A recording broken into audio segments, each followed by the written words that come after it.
Sahabat Qurani Marum yang terkasih, renungan kita pada hari Rabu tanggal 24 Juni 2020 akan disampaikan oleh Diakon Emilianus yang Bersawo, calon imam diocesan Kuskupan Palangkaraya. Halo para sahabat Qurani Marum yang terkasih, senang bisa berjumpa lagi dengan Anda sekalian pada hari ini. Saya berharap Anda senantiasa sehat dan selalu berada dalam naungan kasih Tuhan. Hari ini kita semua merayakan Hari Raya kelahiran Santo Yohanes Pembaptis. Injil hari ini diambil dari Injil Lukas bab 1 ayat 57 sampai 66, dilanjutkan ayat 80. Mari sebelum kita merenungkan firman Tuhan, kita awali dengan tanda kemenangan Kristus. Dalam nama Bapa dan Putra dan Roh Kudus. Amin. Tuhan sertamu dan sertamu juga. Inilah Injil Yesus Kristus menurut Lukas. Dimuliakanlah Tuhan.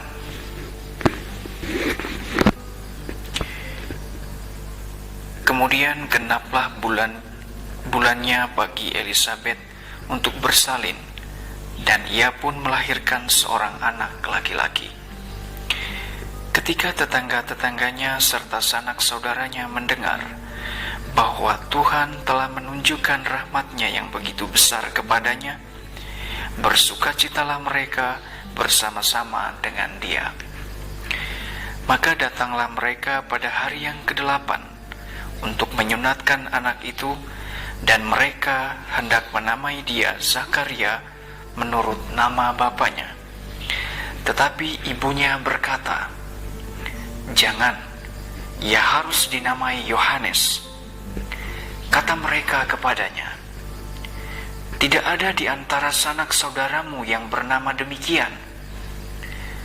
Lalu mereka memberi isyarat kepada bapaknya untuk bertanya nama apa yang hendak diberikannya kepada anaknya itu.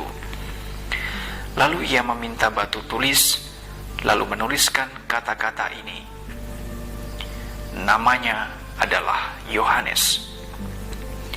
Dan mereka pun heran semuanya.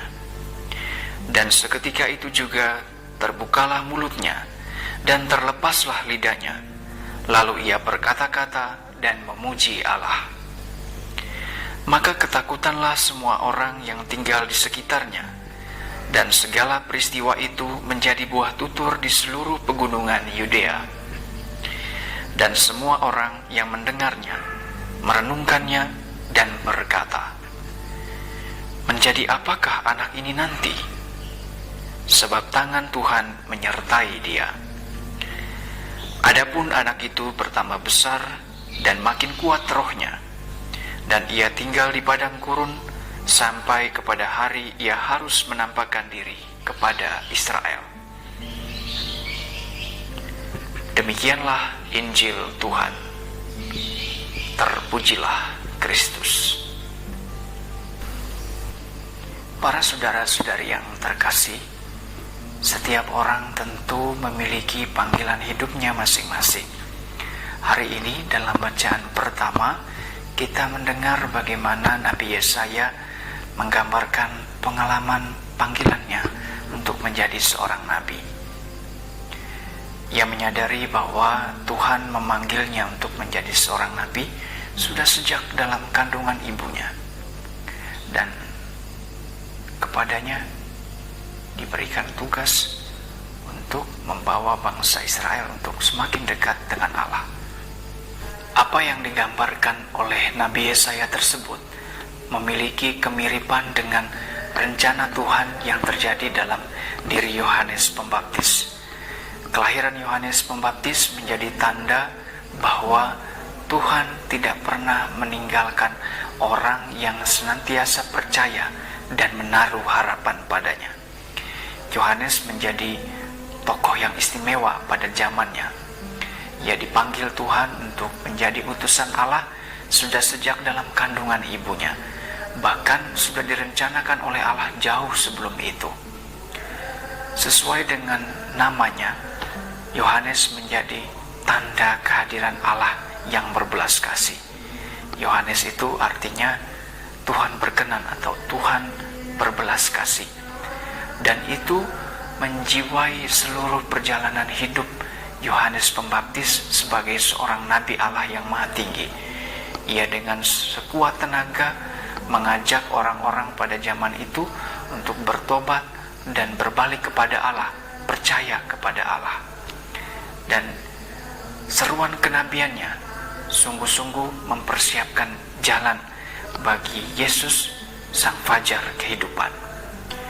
Para saudara-saudari yang terkasih, kehadiran kita di dunia ini tentu tidak pernah lepas dari penyelenggaraan ilahi. Kelahiran Yohanes Pembaptis yang kita rayakan pada hari ini mengajak kita untuk menyadari bahwa Tuhan senantiasa menyertai dan mengasihi kita umatnya. Ketaatan, kesetiaan dalam beriman tentu pada akhirnya akan membuahkan kebahagiaan dan sukacita, sebagaimana yang dialami oleh Zakaria dan Elisabet. Ini menjadi teladan bagi kita semua untuk senantiasa taat dan setia dalam beriman kepada Allah, baik saat kita mengalami situasi yang menyenangkan maupun ketika kita mengalami situasi sulit dalam kehidupan kita.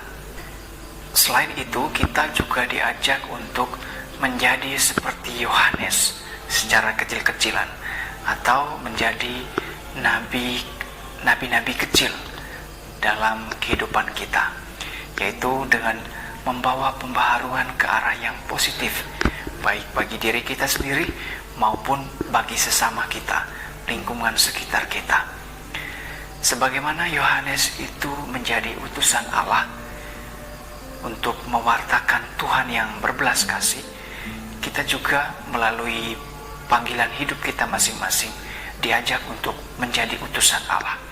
Kita diajak untuk menjadi tanda kehadiran Allah yang berbelas kasih, menjadi tanda atau menjadi tangan-tangan kasih Allah bagi sesama kita, yaitu dengan cara membawa pertobatan, membawa kedamaian, membawa kebahagiaan, membawa sukacita bagi sesama. Dengan demikian, kita membawa diri kita sendiri dan juga sesama kita untuk semakin dekat dengan Allah. Tuhan memberkati.